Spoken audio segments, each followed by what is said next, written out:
So with that said, and the whole idea of puberty, let's move on in terms of education. What kind of information or education do you think you've received about sexuality? I wouldn't say little.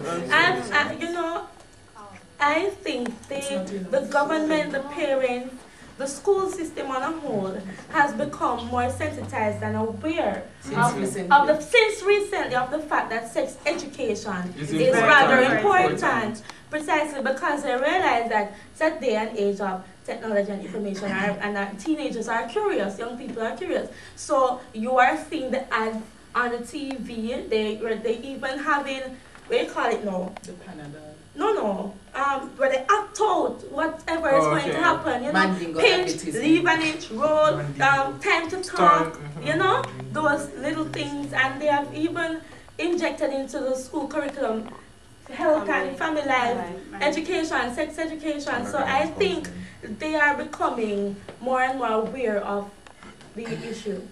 I'm glad that they are aware now, however, I think it is too late in terms of you can identify a problem. This problem has been stated upon many years. We have been saying these are the things that needed to be implemented. And we waited so long for it to become a norm, for us to have illicit sexual behavior whatsoever and do everything that we want. And it's better to be late. It's better to be late than sorry or never at all, because I would say to you, it is good that they have now recognized. However, if they had recognized from earlier, probably we wouldn't have so many teenage pregnancies in our country. We would know how to control certain things that our children listen. But Andre, nevertheless, that is what they're trying to do now, right? Despite that it's late now. Look at the past. Despite that it's late now, you need to understand that. If they don't find a way to curb the problem from now, it's going to be worse. Right. Exactly. The process has started. The process has started. I'm sure the generation to come after me is going to be so aware, because these nowadays children, it come like as them born, them know about it. Exactly. Because it is there and they are being sensitized as they enter this world. They're aware of it. So we should expect that the generation after us will be more aware, and we should see some decrease in the HIV status and so on, and young persons being more aware, protecting themselves. But I would say to you now, how do you say there would be a decrease in it when the thought on the ground is that, alright, I can catch HIV and live up to 30 years. A lot of our young people nowadays are taking risks because they think that HIV is better than that of cancer, because they see cancer killing them early. However, when they look at HIV, they can go around, know about HIV and spread it all about. And I'm going to say to you, Mr. Small, yes, it is good to know that it is there. However, there's not going to be reinforcement. We know our government, we know the policies makers of this country.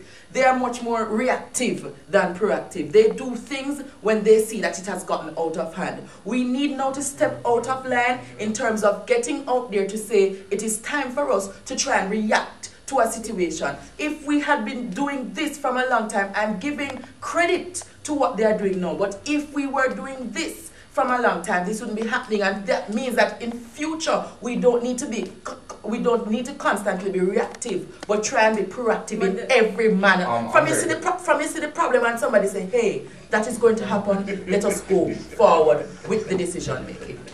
A problem has not been in order for them to realize. Because as is now, I'm sure, just as how you can sit and discuss all of this and go out of the box, I'm sure those policymakers up there, they're now looking at the fact that, you know, we want them to know X, Y, and Z, but it is for us, the young people. Hold on, allow me, Mr. Stevens. It is a young people.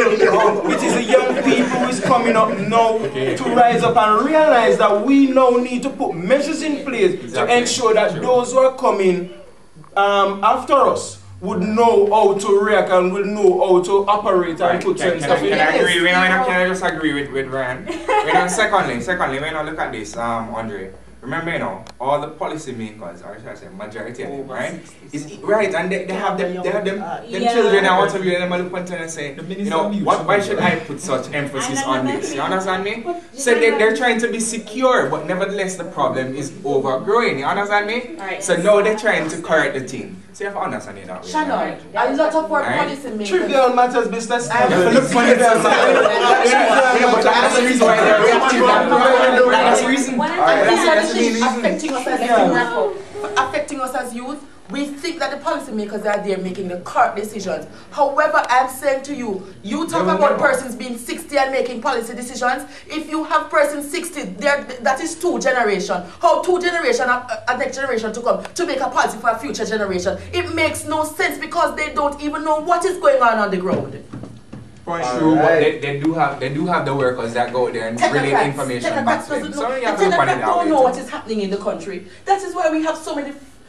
That is why we have so many faults in That is why we have so many faults in our society. Because the persons who make the decision are not the person. They need to. You see, the persons in the inner city. If you're going to do certain things, you go in the inner city and try to get those persons. Not to say make the final decision. Right? But get those persons involved to say what is happening. But Andre, you're talking something that will never happen. That's the problem. And that is why, thank you, Shannon. And that is why you never have somebody from the ghetto going there to make policy. And that is why, I show you. You never have somebody that's 17, 16 making those policy decisions. So we know that's why you have to look on it that way. That's why you have a program like this. Wait. That's we need to change that. That's why you have programs like this. That's why you have programs like this that can relay the information to them. You understand me? So that's why this is here. So let's continue. No, but what I am saying to you, if it means that we just have to have a program. No, Shannon, look at it. If it means that you cannot get the persons from there, you're going to say it can never happen. In future, it will happen. You know why? You know why it will happen. I will cut Tyrone very soon. Let me tell you why things cannot and transformation cannot happen in this country.